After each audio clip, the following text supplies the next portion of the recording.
Welcome students. Today we are going to learn a new lesson which is given on page number 93. 93 पान नंबरवरती सर्व विद्यार्थ्यांनी a lesson in life from a beggar हा lesson दिलेला आहे. सर्व विद्यार्थ्यांनी स्पेलिंग पाठ केलेले असतील असं गृहीत धरून आज आपण तो धडा शिकवायला सुरुवात करू. त्याच्या पूर्वी आपण पान नंबर 92 वरील चिटचॅटमधील 4 प्रश्न, नंतर many slang expressions or term हा एक भाग अभ्यासला होता. त्याचबरोबर ऑप्टिमिस्टिक आणि पेसिमिस्टिक, आशावादी आणि निराशावादी हाही एक भाग आपण अभ्यासलेला होता. या धड्याबद्दलची पार्श्वभूमी ही तुम्हाला काल सांगितली गेली होती. आज आपण या धड्यामध्ये step by step, line to line स्पष्टीकरण करण्याचा प्रयत्न करूया. सगळ्यांनी पान नंबर 93 काढा, त्यावरती नीटनेटकं पहा. पुन्हा एकदा सांगतो, सर्वांनी स्पेलिंग पाठ केले असतील तर हा धडा तुम्हाला आणखीन जास्त चांगला कळणार आहे.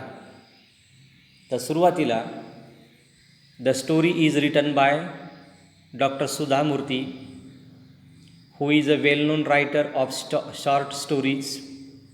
And in that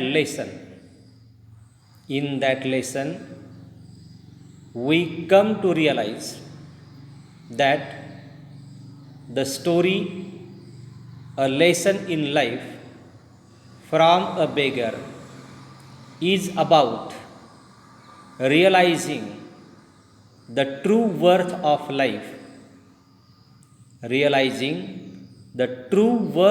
life, and being grateful for it. A lesson in life from a beggar ही कथा आपल्याला आयुष्याचं खरं मोल समजून सांगतं आणि आयुष्यातील सकारात्मक गोष्टीबाबतची कृतज्ञता उलगडून सांगते. अत्यंत छान, अत्यंत सोपा, साधा, समजण्याकरता फार कठीण नसलेला हा लेसन आहे. तर प्रत्येकाने हे पार्श्वभूमी ज्ञान लक्षात ठेवून सुरुवात करूया. या लेसनमध्ये सेंट्रल कॅरेक्टर जे आहे, मध्यवर्ती कॅरेक्टर, पात्र, त्याचं नाव आहे मीना. आणि मीनाच्या जोडीला स्वतः रायटर पण आहेत. त्या मीनाच्या स्वभावामध्ये झालेला बदल लेखिका अत्यंत पद्धतशीरपणे मांडत आहे. तर be careful. Are you ready?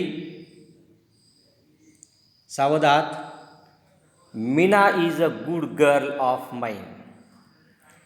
C is an LIC officer earning a good salary, but there was always something strange about her.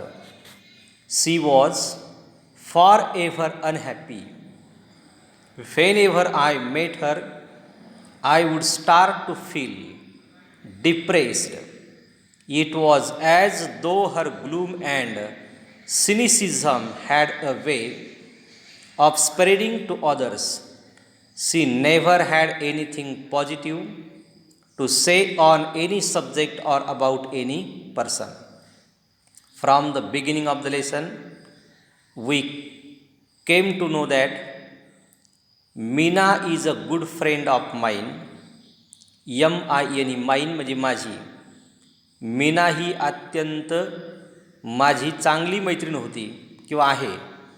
Meena is a good friend of mine, लेखिकेची सर्वात चांगली जवळची मैत्रीण, तिचं नाव आहे Meena. She is an LIC officer earning a good salary. We came to know that Meena is an LIC officer and she has good payment. She has a good salary. Salary means पगार. LIC ऑफिसमध्ये काम करताना ती अधिकारी म्हणून काम करते, तिला उत्तम पगार पण आहे. But there was always something strange about her. But there was always something strange about her. पण तिच्याबद्दल मला एक सारखी बाब खटकायची किंवा तिचा एक स्वभाव मला आवडत नसे. She was means Meena was forever always unhappy. जरीही तिला गुड सॅलरी असेल, जरीही ती LIC ऑफिसर असेल, उच्च पदस्थ असेल, तरीसुद्धा शी वॉज ऑलवेज अनहॅपी. कायमस्वरूपी दुःखी असणं, उदास असणं हा तिचा एक स्वभाव बनलेला होता. Whenever I met her I would start to feel depressed. जेव्हा जेव्हा कधीही तिला भेटले की मला उदास वाटायचं. कोणाला उदास वाटायचं? लेखिकेला उदास वाटायचं. जेव्हा ती मीनाला भेटायची, I would start to feel depressed means the writer would start to feel depressed. It was as though her gloom and cynicism had a way of spreading to others. आणि तिचे हे औदासिन्य, तिची ही उपेक्षावादी वृत्ती, तिचं हे उदासपण, तिचं हे दुःखीपण आपोआप इतरांकडे जणू ते पसरायचं. तो her gloom and cynicism. There are two words which are given in bold types. GLOOM. Gloom means feeling of sadness, उदास किंवा दुःखीपणाची भावना. Cynicism CYNICISM. Cynicism means a distrustful attitude, म्हणजे अत्यंत औदासिन्य किंवा उपेक्षावादी वृत्ती. Had a way of spreading to others. आणि तिच्याबरोबर बोललं का इतरांमध्ये सुद्धा ऑटोमॅटिक निगेटिव्ह थिंकिंग सुरुवात व्हायची किंवा निगेटिव्ह थिंकिंग पसरायची. She never had anything positive to say on any subject or about any person. She never had anything positive thinking on any subject or about any person. कोणत्याही विषयाबद्दल, कोणत्याही व्यक्तीबद्दल ती कधीही सकारात्मक बोलत नसे. She never had anything positive to say on any subject or about any person. In the first paragraph, we came to know Meena is a friend of a writer. Meena is an LIC officer. She has a good salary. Her disposition is very strange. She was always unhappy. Whenever the writer or whenever anybody met her, she or they would start to feel depressed. She was always gloom and cynicism. She never had anything positive thinking about any kind of subject or about any person. Second, for instance, I might say to her, Meena, did you know Rakesh has come first in his school? उदाहरणादाखल जर सांगायचं म्हटलं तर ती उदासीन किंवा दुःखी अंतकरणाची होती हे उदाहरणाने स्पष्ट करून द्यायचं असेल तर किंवा ती आपला निगेटिव्ह थिंकिंग इतरांकडे कसा पसरवायची याचं सुंदर उदाहरण सुधा मूर्तीने या ठिकाणी दिलेलं आहे. For instance, I might say to her, Meena, did you know Rakesh has come first in his school?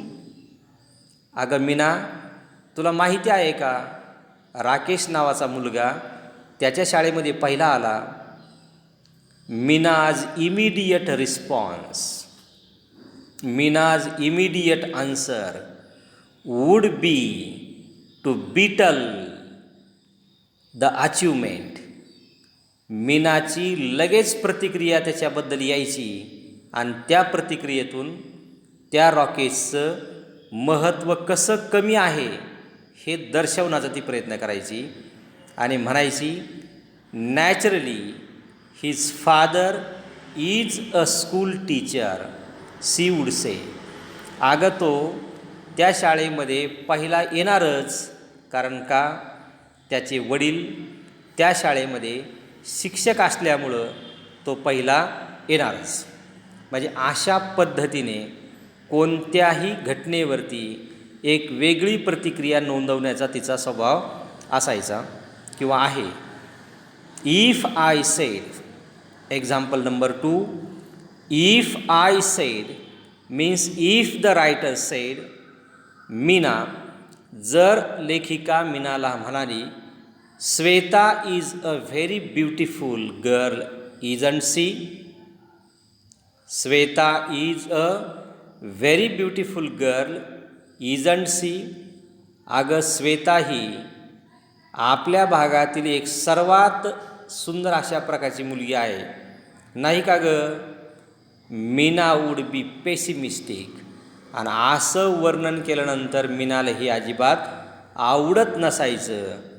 ती लगेच आपला एक पेसिमिस्टिक म्हणजे निराशावादी स्वर तिथं द्यायची आणि म्हणायची, when a pony is young, PONY, pony म्हणजे तट्टू, तट्टू म्हणजे शिंगरू आणि शिंगरू म्हणजे घोड्याचं किंवा गाढवाचं पिल्लू, PONY.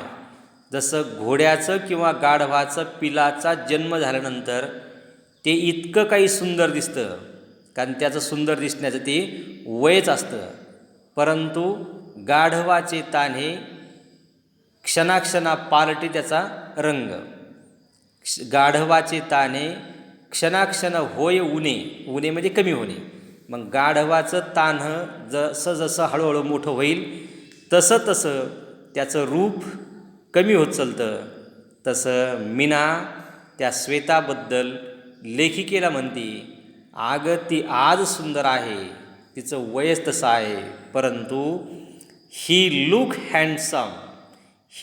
Handsome, it is the age that matters, wait for some time, Shweta will be uglier than anyone you know. तू थोडं थांब, काळाच्या ओघामध्ये सुंदर दिसणारी श्वेता उद्या ती नक्कीच सुंदर दिसणार नाही. म्हणजे कोणत्याही गोष्टीला, कोणत्याही व्यक्तीला चांगलं म्हणण्याची त्या मीनाची सवय नव्हती. म्हणजे she was always pessimistic in her view. ती तिच्या विचारामध्ये नेहमी उदासीन किंवा नकारात्मक विचारायची असायची. Meena, it is a beautiful day, let us go for walk. One day it happened that the writer told Meena, let us go for a walk. आज आपण काय करूया, फिरायला जाऊया.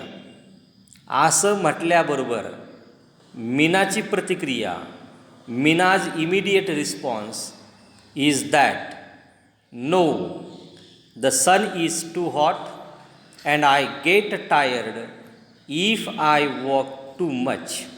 जर मी त्या उन्हामध्ये चालले तर लवकरात लवकर थकून जाईल. आणि टुडे, आज जर आपण पाहिलं तर the sun is too hot. आज सूर्य अत्यंत तापलेला आहे, अत्यंत गरम आहे.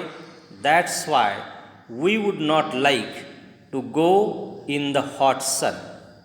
म्हणजे लेखिका जर म्हणली आज आपण फिरायला जाऊया, तर त्याच्यावरती वेगळं कारण ती द्यायची का सूर्य अत्यंत तापलेला आहे, मी जर उन्हामध्ये चालले तर मी थकून जाईल, त्यापेक्षा न गेलेलंच बरं. Besides who says walking is a good for health. आणि तुला असं कोण म्हणतं का उन्हामध्ये चालल्यानंतर का माणूस हा चांगला होतो किंवा निरोगी राहतो. There is no proof. असं विज्ञानाने आत्तापर्यंत सिद्ध केलेलं नाही. म्हणजे पहा, प्रत्येक गोष्टीवरती she was thinking always negatively. That was Meena. मग अशाच प्रकारचा तो एक स्वभाव त्या मीनाचा होऊन गेलेला होता.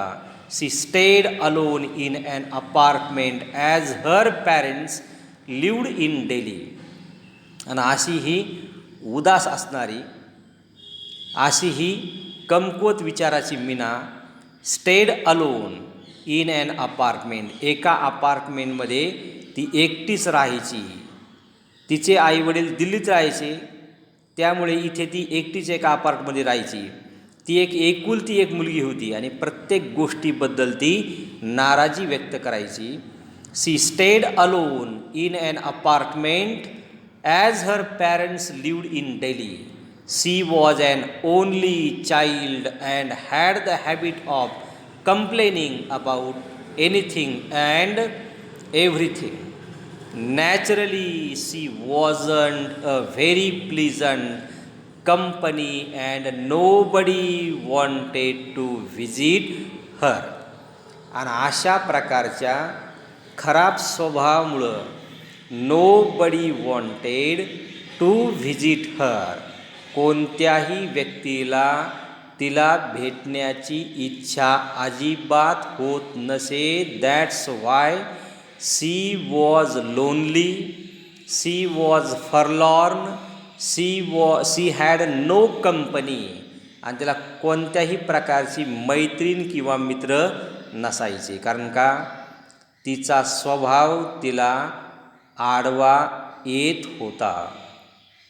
देन वन डे, एक दिवस असं घडलं की Meena was transferred to Bombay and soon we all forget about हर.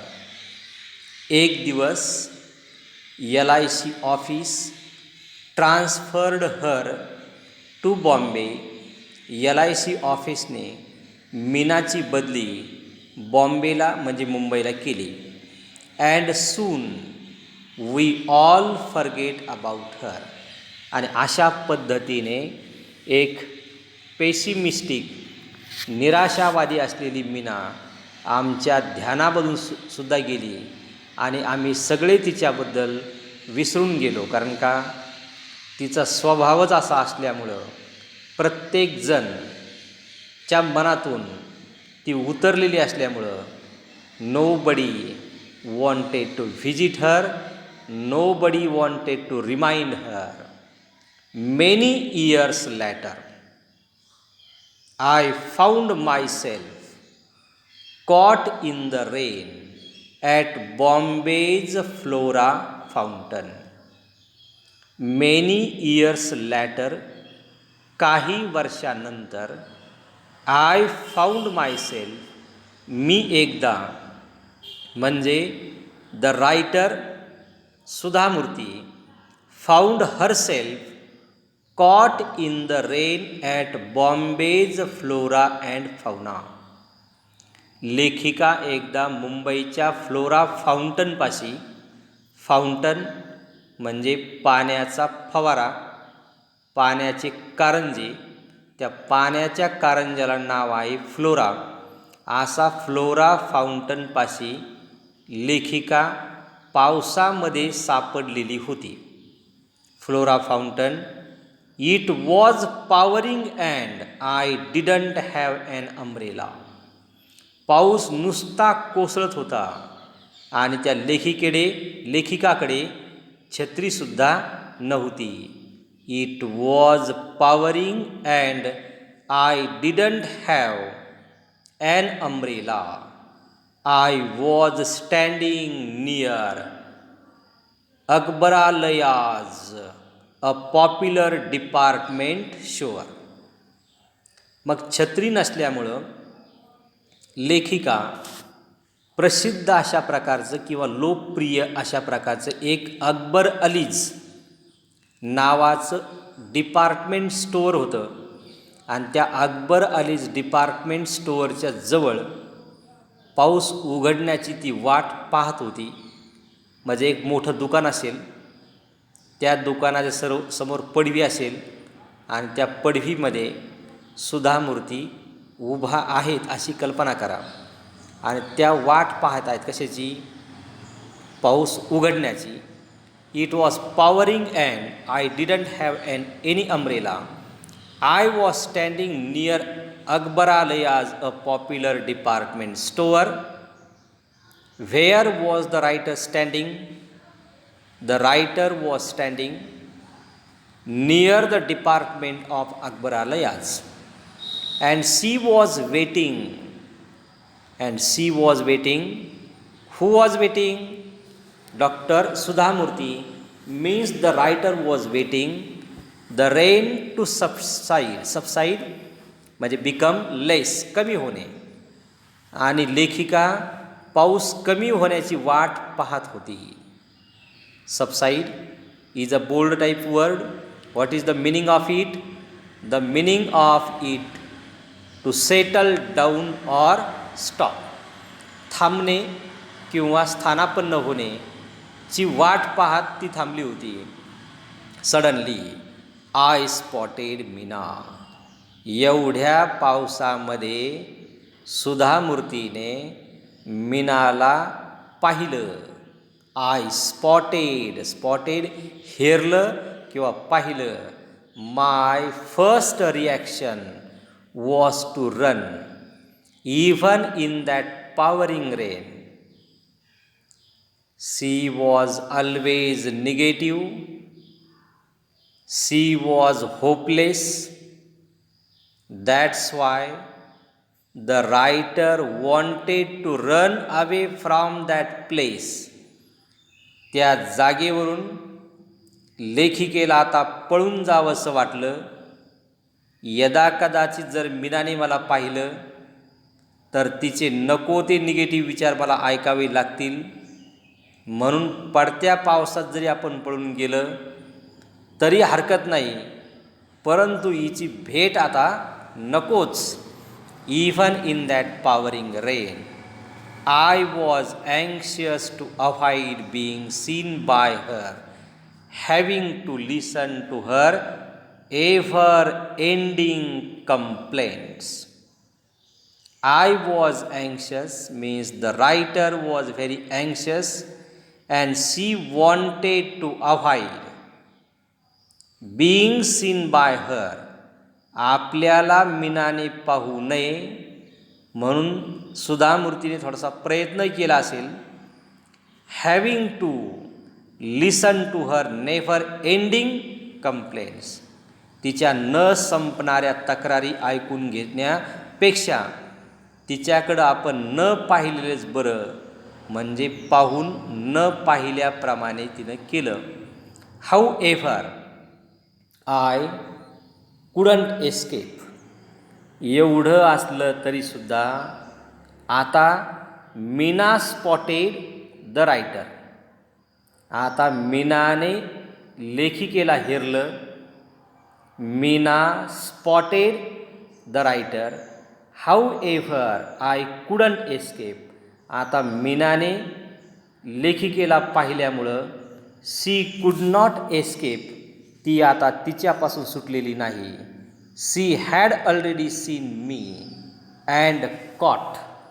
तिनं आता मला पूर्णपणे पाहिलं. And she caught. पुढच्या पारावरचं मी वाक्य कंप्लीट करून घेतो. And she had already seen me and caught hold of my hand warmly. What is more she was very cheerful. आणि त्या पडत्या पावसामध्ये मीना त्या डिपार्टमेंटल स्टोअरपाशी आली आणि तिने लेखिकेचे हात घट्टपणे पकडले. आणि त्यावेळेला मात्र मीना अत्यंत आनंदी दिसत होती, अत्यंत उत्साहामध्ये दिसत होती. इथपर्यंत आपण पाहिलं. राहिलेलं 94 पान नंबर सेकंड व्हिडिओमध्ये आपण पाहूया. तोपर्यंत ओके, ऑल द बेस्ट.